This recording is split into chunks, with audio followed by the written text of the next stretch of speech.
Hello students, once again let's start linear equation in two variables. Last video में हम linear equation in two variables के questions को graphically solve करना जान चुके हैं. आज की वीडियो में एक नए मेथड से शुरुआत करते हैं. कई बार हमारे x और y की वैल्यू √3, √7, √11 भी आ सकती है और ऐसे वैल्यूज को ग्राफ पर प्लॉट करना बहुत ही मुश्किल काम है. तो हमें जरूरत पड़ी एक ऐसी मेथड की जिससे हम आराम से अपने आंसर्स को निकाल सकें. अगर आपकी मैथ्स टीचर स्कूल में एब्सेंट हो जाए तो कोई और टीचर आके आपका सब्स्टिट्यूट पीरियड लेती है. ठीक उसी तरह दो वेरिएबल में से कोई एक वेरिएबल दूसरे को रिप्लेस करता है और हम अपने आंसर को इजीली निकाल पाते हैं. तो चलो स्टूडेंट फर्स्ट क्वेश्चन के साथ शुरू करते हैं. हमारे पास दो इक्वेशन है 7x - 15y = 2 और x + 2y = 3. कोई भी एक इक्वेशन अपनी पसंद से चूज कर लेते हैं. मैंने चूज करी है x + 2y = 3. क्योंकि मुझे सिर्फ x की वैल्यू चाहिए तो मैं 2y को RHS में ट्रांसपोज करूंगी और x की वैल्यू मुझे मिलेगी x = 3 - 2y. अब इस x की वैल्यू को मैं दूसरी इक्वेशन में सब्स्टिट्यूट करूंगी. 7 × x की जगह मुझे लिखना पड़ेगा 7 × 3 - 2y क्योंकि x सब्स्टिट्यूट कर रहा है 3 - 2y को. बाकी equation as it is -15y = 2.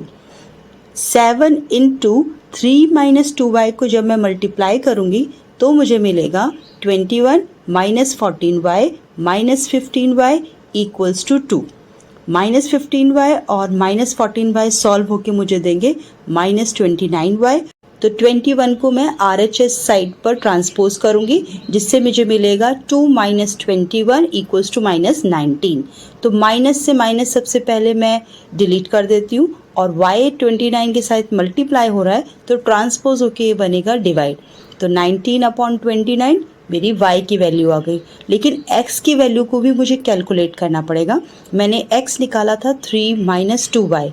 इस 2y में वैल्यू पुट करनी है 19/29. x बन जाएगा 3 - 2 × 19/29. अब 3 के साथ एलसीएम लेते हुए 3 × 29 - 2 × 19/29 करेंगे तो हमें मिलेगा 49/29 जो कि मेरे x की वैल्यू है. y की वैल्यू हम पहले ही निकाल चुके हैं और मेरा सॉल्यूशन तैयार हो गया. x = 49/29 and y = 19/29. I hope so आप सभी को सब्स्टिट्यूशन मेथड समझ में आ गया होगा. लेकिन कुछ और टाइप्स भी है जो बताना बहुत ज़रूरी है. तो स्टार्ट करते हैं सेकेंड क्वेश्चन से. 2x + 3y = 9, 4x + 6y = 18.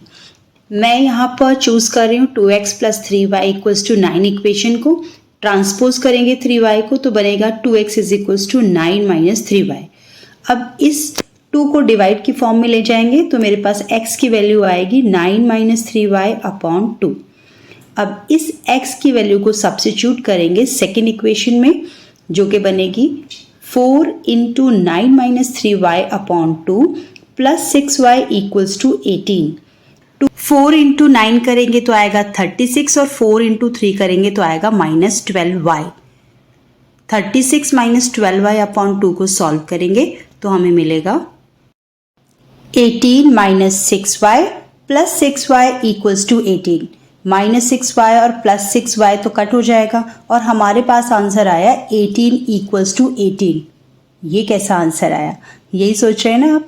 बिल्कुल सही आंसर आया है. हमें यहाँ y की कोई स्पेसिफिक वैल्यू नहीं मिली और क्योंकि y की कोई स्पेसिफिक वैल्यू नहीं मिली तो हम x की भी कोई स्पेसिफिक वैल्यू नहीं निकाल सकते. लेकिन ऐसा हुआ क्यों? ऐसा इसलिए हुआ कि जो इक्वेशन हमारे पास क्वेश्चन में थी उसमें था 2/4. अगर आप किसी कटिंग करेंगे तो आपको मिलेगा 1/2. इसी तरह से अगर आप y के कॉफिशिएंट्स देखें तो वो है 3/6 जो कि कट होके आएगा फिर 1/2 और 9/18 भी आपको देगा 1/2. तो याद करें अपनी टेबल को. जब a1/a2 = b1/b2 = c1/c2 होता था तो हमारे पास होता था इनफाइनाइटली मैनी सॉल्यूशन. इसका मतलब है x और y के इनफाइनाइट सॉल्यूशंस हैं। और अगर हम इन इक्वेशंस को ग्राफिकली शो करेंगे, x और y के इनफाइनाइटली मैनी सॉल्यूशन है। x और y का कोई स्पेसिफिक आंसर नहीं है। तो जब भी हमें मिलेगा LHS इक्वल टू RHS, तो आपने आंसर देना है infinitely many solutions. Unique solution और इनफाइनाइटली मैनी सॉल्यूशन के हमने क्वेश्चंस डिस्कस कर लिए।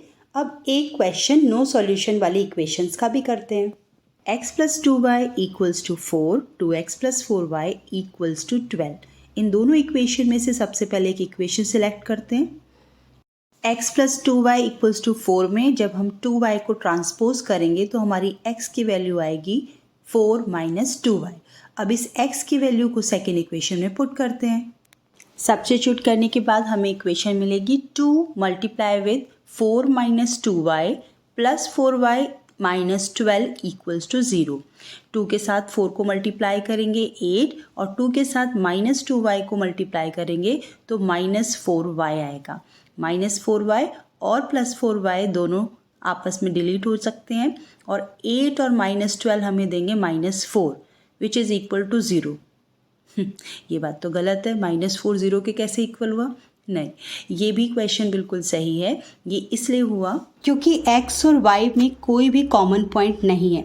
अगर हम इन इक्वेशंस को ग्राफिकली सॉल्व करें तो हमें दो पैरेलल लाइंस मिलेंगी, क्योंकि x और y कहीं पर भी इंटरसेक्ट ही नहीं हो रहे। तो अगर आपके पास इस तरह का आंसर आ जाए जिसमें LHS not equal to RHS है, तो डेफिनेटली आपको आंसर लिखना है नो सॉल्यूशन।